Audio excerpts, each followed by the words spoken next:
La RDC est une et indivisible. Et la population de Tonon, c'est qu'il faut tout arrêter pour faire face à cette situation. Et que nous ferons de cette terre richement bénie un réel havre de paix, de prospérité et de progrès social.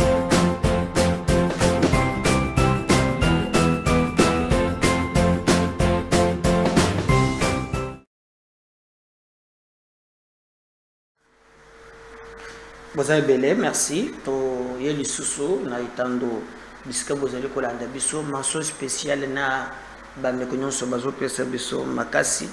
Oyebi soki lelo 85 000 abonnés kala mingi te tozo koma na 100 000 abonnés, c'est grâce à vous. Je dois vous dire merci sincèrement. Au-delà ya bao bazaka na critique parce qu'il y a bato so ba vivaka na critique. Donc ce qui a critiqué te akoyoka bien te, mais ba oyo bazokende au-delà ya critique qui nous donne la force boza pe ebele ebele bozali bozo komela biso bozali ko pesa biso makas, vous nous rassurez. En tout cas c'est grâce à vous que toyaka chaque jour koyako sala musala oyo ndenge elongo bani. En tout cas merci beaucoup.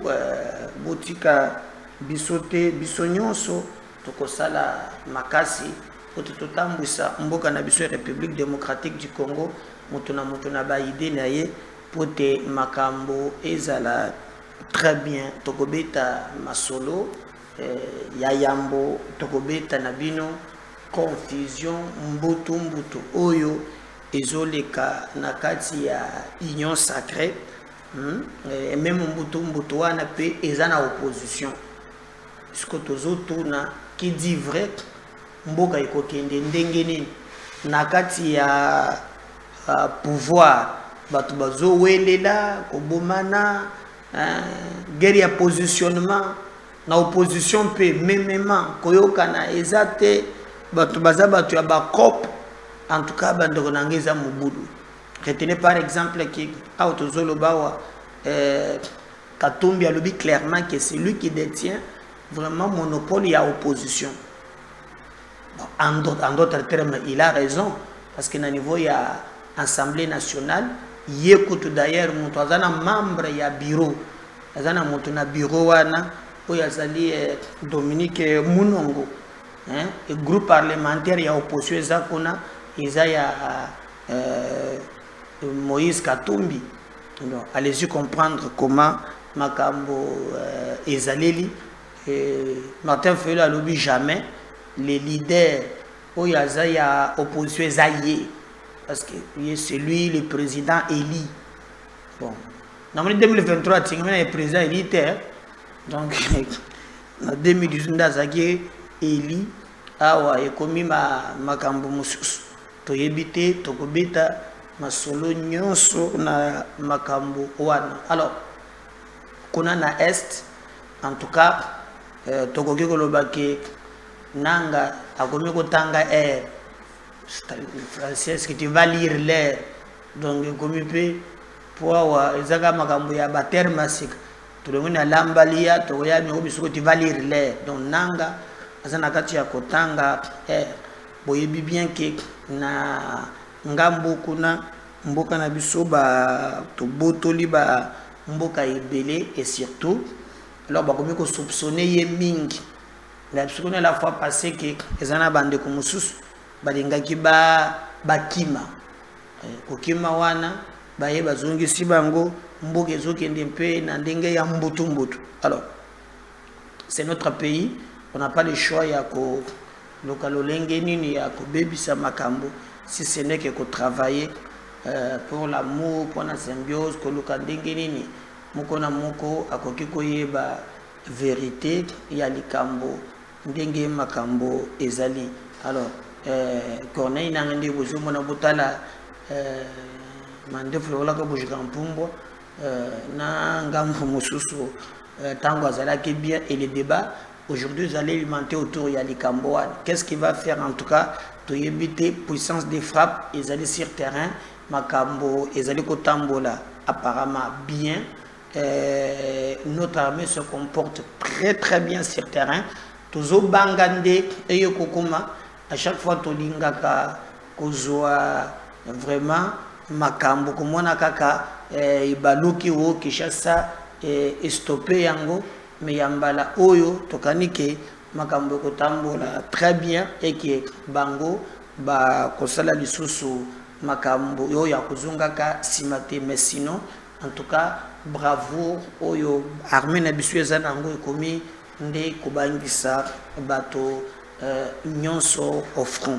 Alors pour retenir le souci na kobanga wana le président Tshisekedi a une décision moko courageuse na biloko ya EAC wana a boyi kokota même en ligne et Kagame azali komona ki mikolo na yepusani. Alors bango lokola ba Soudan, lokola ba Burundi et les autres bango balobi Tshisekedi abimi mbuto koti réunion de crise et salami pourquoi boykoya pourquoi alors en tout cas ezali makasi et à même au même moment que tozali ko sala biloko na diplomatie mais sur terrain pe notre armée ezali ko rassurer pe victoire ezali comme on a ce que nous pouvons seulement vous dire c'est demander na nos forces armées ba rassurer biso parce que ezana diplomatie mon côté et vous avez la makasi ce qui armée na bango sur terrain ezali makasi ata mokete mais nous pensons qu'ils vont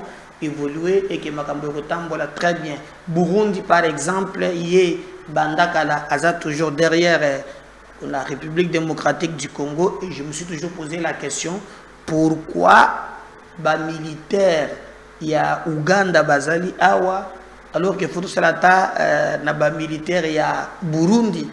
Comment vous pouvez vous imaginer que moi na ya Museveni aye awo bayambiye na chiwewe basili suko sola petio na zubilo kona ki pa Kagame ki ko sala rapport et bon mon qui même entré ya Vital Kamerhe il a indexé ça marché les mots directement Uganda parce que ça permet parmi ba pays basale ko agresser biso donc tous ala vraiment na ki di baté distraité to yebake bitumba na biso ezali ko utande wapi mais ngambo mususu pour retenir que au-delà il y a un débat oyo bango ba zali koloba loba kosala mais makambo zali ko s'éclaircir malembe et malembe par exemple Soudan bango ba yakia wa ba mekoloka médiation mais après ils ont compris que Kagame a zali ko jouer j'ai clarté na République démocratique du Congo mboka nabiso mais nous pensons que c'est pas le moment de compter sur les autres. Il est grand temps que Tomi compter nabiso moko po nabiso moko nde tokozwa makasi ya ko défendre mboka nabiso batwana bazali penza ba hypocrite tozobeta lisolo comme tolobaki na bino makambo ezokende mbutu dans le sens où au moment où le président de la République azozela makambo etambola bien mais nous apprenons que guerre y a positionnement et c'est bandit boyebi makambo nyonso ebandaki na rencontre moko rencontre wana ezali Augustin Kabuya abengisaki présidium ya union sacrée basololaki pe na masolo wana il était question que bango en réalité basala makambo pour bagende ko investir gouvernement parce qu'après sorti à gouvernement ba mécontentement et komaki mingi ba bazolo ba de gauche ba bazolo ba na droite il y a eu même pétition moko circulé où il paraît ba député ba signé qui même 150 ba loki ba ko investir gouvernement on t'a le bosso a bengisi yango a salué communiquer ça le Augustin Kabuya ayambi présidium après il y a bisco ba chef ya ba regroupement. Alors ce qu'on a constaté ezali tango ba bimi ba lobi ke en tout cas ba sepelité mais nangambo musus Vital Kamerhe abandi consultation première réunion yango au moins c'est Augustin Kabuya on t'a bengisaki pendant que ça mon botombokate botia mai na vigne. Et d'ailleurs les informations nazana ngweza que gouvernement oyo ce que vous avez kati na yango ko bina nanu mingi te bomba ndambo parce que ekolekisa 6 mois te gouvernement besoin de en place ekolekisa 6 mois te donc l'année prochaine vous avez un gouvernement mususu alors ba membre owana ya gouvernement wana nde esengeli baye bandenge nini ya kozala pe Kolongo. Alors Augustin Kabuya a calmé Kibango. Mais apparemment, c'est ainsi que Vital Kamerhe a lobby à une initiative. Bomuya Augustin Kabuya yango et d'abord Augustin Kabuya peki ce qui bat les réseaux sociaux, mais kako sala boy. C'est lui qui a présidé cette réunion. Parce que actuellement, c'est lui qui pilote l'Union sacrée. Parce qu'Azali, secrétaire général, il a parti au pouvoir et il pense que Makambo et Kotambola très bien. Or, ce n'est pas le cas. Batomuso Baza, Kuna, Bazali, Ndima, Yangwata Mukete, Wana Bozomone, Jean-Pierre Bemba Gumbo, Tumoro Lobin Zambé, Pesanga Okomiki Tissa, il y a Jean-Pierre Bemba Gumbo. Pour, en tout cas, Komiki Tissa Oyo, Nanu Penza, à Mona Yangote. Alors, ce que Komiki Tissa Ezali, alors Ezali Malam, donc nous voulons que Basala Musala Nabango Ndenge Longobani Ba Bunda pour te Makambo Tambola correctement Basala Oyo et Kokiko Zongisa Mboka, mais ce n'est pas le cas. Ezali maintenant guerre, il y a positionnement. À part Augustin Kabuya. Vital Kamerhe pe Yambi batu botala ayambi na koteka ba vidéo bokolanda bokomona ke ayambi siko na cadre ya ba groupe parlementaire parce que le niveau de l'Assemblée nationale ceux qui boza ba député boye na parti boye na regroupement bokosanga na bosele ba groupe parlementaire et là Augustin Kabuya sango asilisi il paraît c'est le bateau sous ba député bazala ke convaincu nde Vital Kamerhe a zu sikoyo musala ya koyamba ba député mususu. Alors ba député ambezali par groupe parlementaire koyebisa bango botia kandali bosote botikana na biloko wana to investir gouvernement bokoyoka yango awa pote makambo etambola très bien. Songi ya batata ozona problème Kabuya ozolal Kamerhe nda komi chef de file a komi ko contrôler batu nyonso ko risquer yo omona na lisusu na yelo côté biloko yo lobaki kuna bango bayoka kite tale siko bazo créer mususu soki olali lobilo nante kozwa yo luka partout le moyen de récupérer situation. Botala troisième image.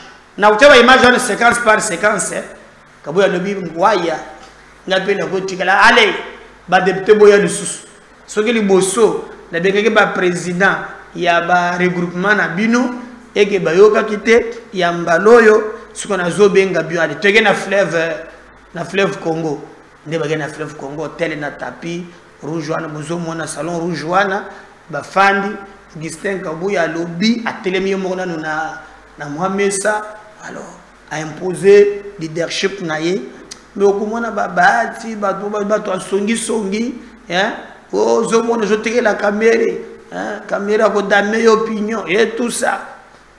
Alors Augustin lobi jamais souple ni we moyo ngana kotika lobilo no antela kanga bote fope na s'imposer nda bengi na ba député na ba sénateur. Alors kobima siko ya ba député déclaration pour basilisi ki bande kutanga déclaration pour loyauté de la ganaso soit diminuer ba fongoli pompe tondi 50 et loyauté ba kei nango bino boza bato union sacrée kaka la mingi to tina élection ce que vous aurez révélé loyauté ndengeni so talimbos azanga kate koto baati mais mboso azakona ce que moto mususu moto oyo azali kotanga déclaration wana et cela montre que nakati ya union sacrée mbutu ezali maintenant nanu to avancer te hein na bon moment où ya banje ya makasi ekozala nini bande ko nangai ekozala nini po alire na moni awa ezaliri ya lubilu nonwante makambo ekozala penza bien te kopotana makasi. Or moi je sais que côté de ceux qui ndele bosso Vital Kamerhe lo akaningi ni kingi penza ako bibisa manzaka na ye bayebi bien bayebi ako se laisser faire tête.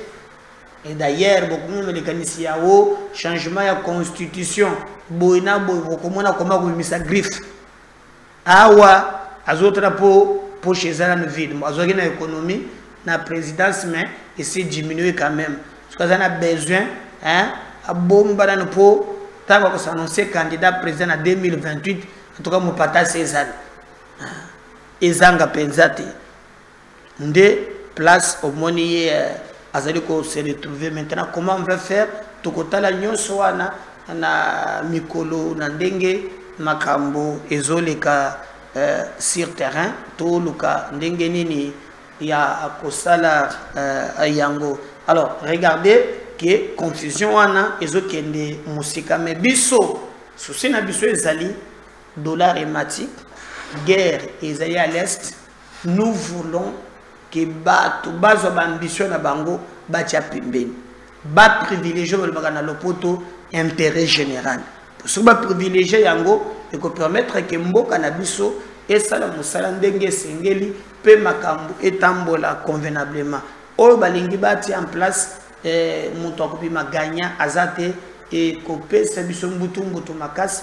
Nous demandons quand même na bandeko bazala exemplaire batia ba biloko wana nase total vraiment Congo étape tozole kela ezali moment moko très difficile ezo senga cohésion d'abord à l'interne na makambo nyonso pour te défendre la République démocratique du Congo oyo ezali mboka na abiso menangambo mususu to yebite ce qui président de la République a komona makambo ndeki biso pe tozali komona. Regardez séquence ya liboso.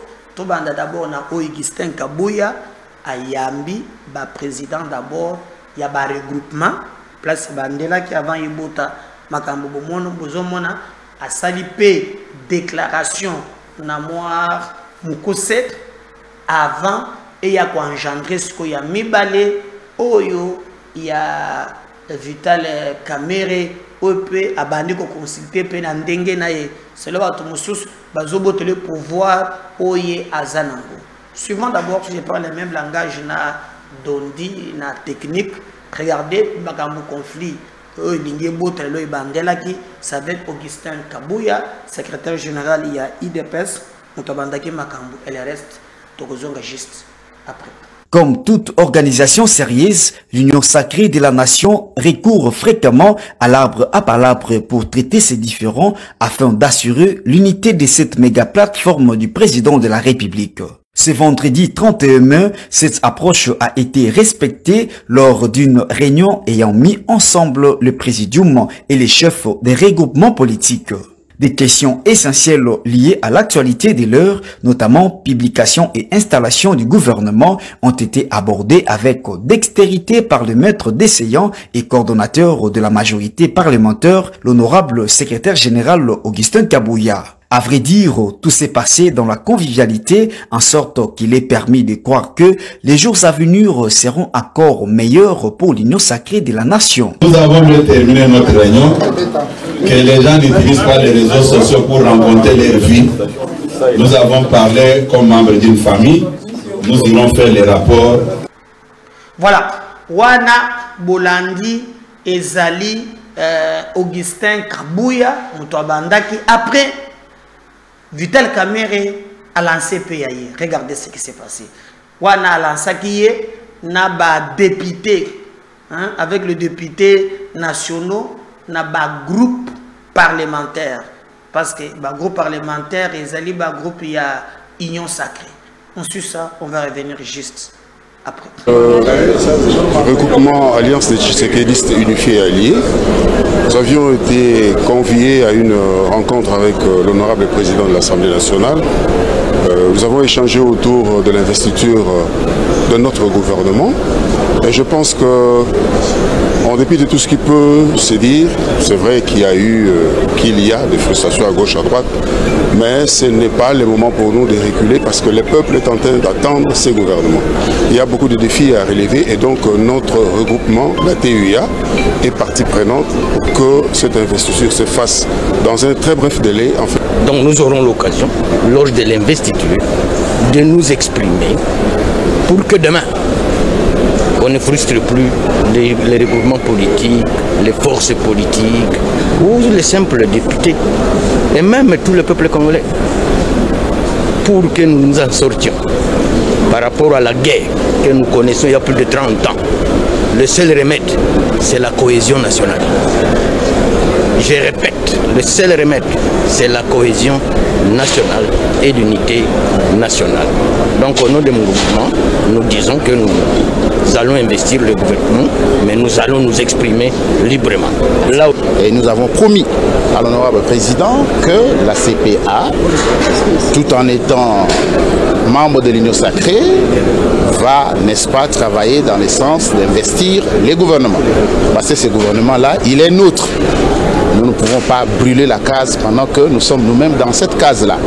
Nous avons fait part de nos préoccupations et que cela reste en interne.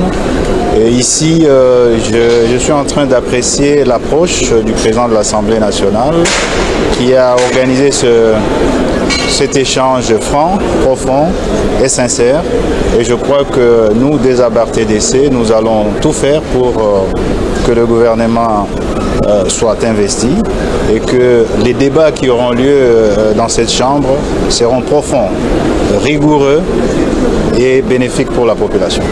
Pour nous, du regroupement A3A, nous nous sommes dit, vous savez, quand votre village est malade et votre mère est malade également, je crois qu'il faut sauver le village parce que vous risquez de manquer ou enterrer votre mère.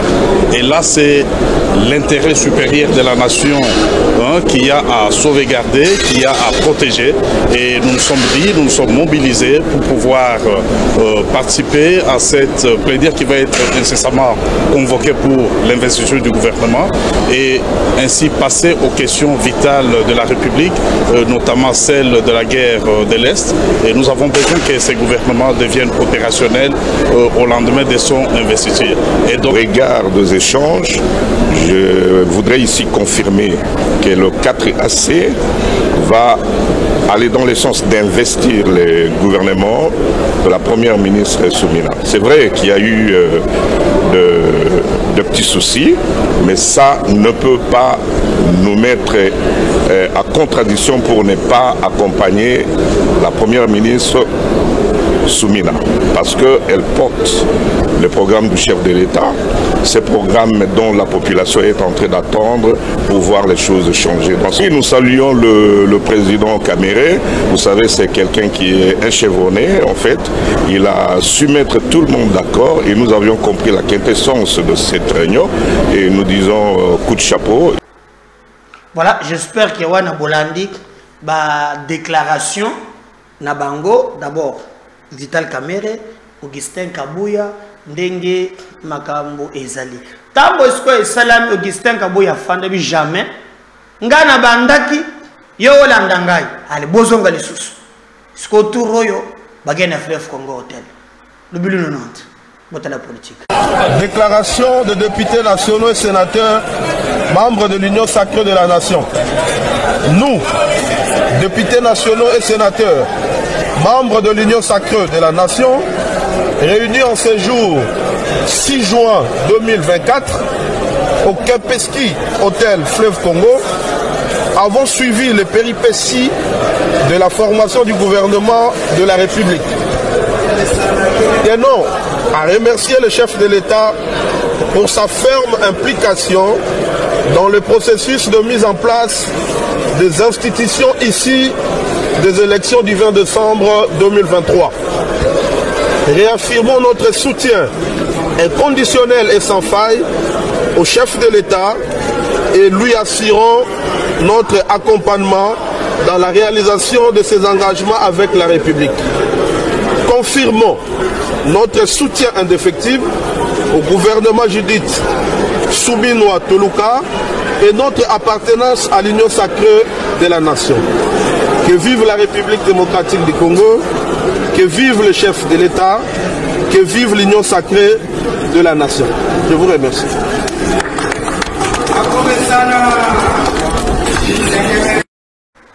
Voilà, j'espère que wana moni ndenge bandaki déroulement ndenge makambo ezali politique ya Congo soli otondi te pema na pema. Alors nyonso eza ponani alors que ngana bandeli l'objectif pour nous les moments ezali ya kusala makambo nyonso etambola très bien. Très bien. Yango moni même que même baati atali vitesse ya caméra akokite akimi assemblée nationale.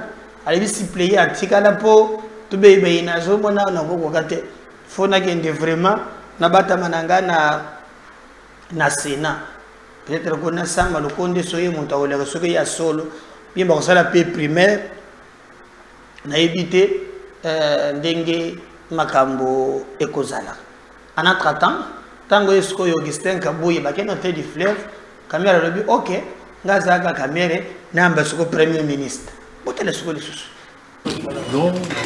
Le samedi 8 juin 2024, la première ministre Judith Suminwa Tuluka, accompagnée de quelques membres du gouvernement, a déposé auprès du bureau de l'Assemblée nationale le programme de son gouvernement en vue de son examen par la plénière. Ce programme a été conçu pour répondre aux 6 paliers du programme du président de la République, Félix Antoine Tshisekedi Tshilombo, dévoilé lors de son investiture en janvier dernier. Un programme focalisé sur des actions liées à la création de plus d'emplois, à la protection du pouvoir d'achat des ménages en stabilisant les taux d'échange, à la sécurité des populations et de leurs biens, à la poursuite de la diversification de l'économie, à l'accès aux services sociaux de base et au renforcement de l'efficacité des services publics. Je suis venu aujourd'hui accomplir mon devoir constitutionnel en déposant le programme du gouvernement sur la base duquel ce gouvernement va être investi.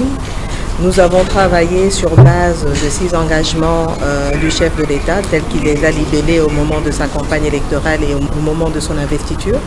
Et donc dans nos priorités, il y a notamment la nécessité de créer plus d'emplois, la nécessité d'améliorer le pouvoir d'achat de la population congolaise, la nécessité sur base en consolidant les acquis de la mandature passée, la nécessité d'avoir plus d'infrastructures en termes de routes terrestres, voies fluviales, voies aériennes, chemins de fer, nécessité aussi d'améliorer les questions en rapport avec le renforcement des capacités humaines. Donc là, on va toucher notamment au renforcement de l'administration au niveau de la fonction publique notamment, plus de justice, un meilleur accès à la justice et aussi une amélioration du climat des affaires avec notamment un accent sur la corruption, la lutte contre la corruption et sans oublier la nécessité aussi de travailler sur les questions environnementales parce que comme vous le savez aujourd'hui, le changement climatique a un impact sérieux sur le monde entier et nous en RDC nous sommes impactés, notamment rien qu'à voir ce qui se passe aujourd'hui avec la culture du maïs, nous n'avons pas eu suffisamment de pluie et donc tout cela sont des questions sur lesquelles nous devons travailler parce que ça touche le quotidien de la population congolaise. Après concertation des regroupements politiques membres de l'Union sacrée de la nation par le bureau, l'heure est maintenant à la concrétisation des engagements pris par les différents regroupements pour donner les quitus au nouveau gouvernement. La plénière consacrée à l'audition du discours programme de ce gouvernement sera convoquée la semaine prochaine afin que les députés nationaux puissent analyser les objectifs prioritaires du gouvernement et apporter leur pierre à l'édifice. L'analyse et les débats des élus nationaux seront focalisés sur la représentativité territoriale sur toute l'étendue du pays dans les actions prévues par ce programme. Nommé sur ordonnance présidentielle le mercredi 29 mai 2024, le nouveau gouvernement de la République démocratique du Congo est en voie d'être investi par l'Assemblée nationale. Tous les investisseurs, il y a un gouvernement, Makambo Tambola très bien, et que vous allez partagez les liens de cette émission, likez, commentez, tout à l'heure, je reviens. Merci. Bye.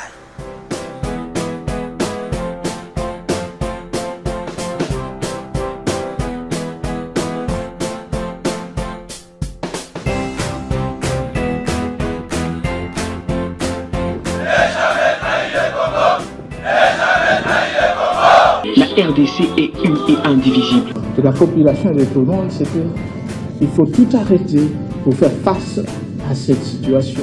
Et que nous ferons de cette terre richement bénie un réel havre de paix, de prospérité et de progrès social.